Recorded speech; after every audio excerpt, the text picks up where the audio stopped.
இன்றைய வேத வசனம் உபாகமம் 28 அதிகாரம் வசனம் 1. கர்த்தர் உன்னை மேன்மையாக வைப்பார். ஆமென்.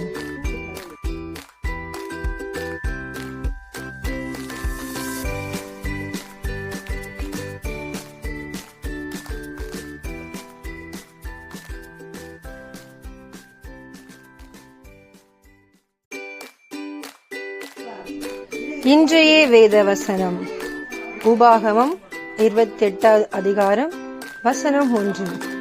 கர்த்தர் உன்னை மேன்மையாக வைப்பார். ஆமென்.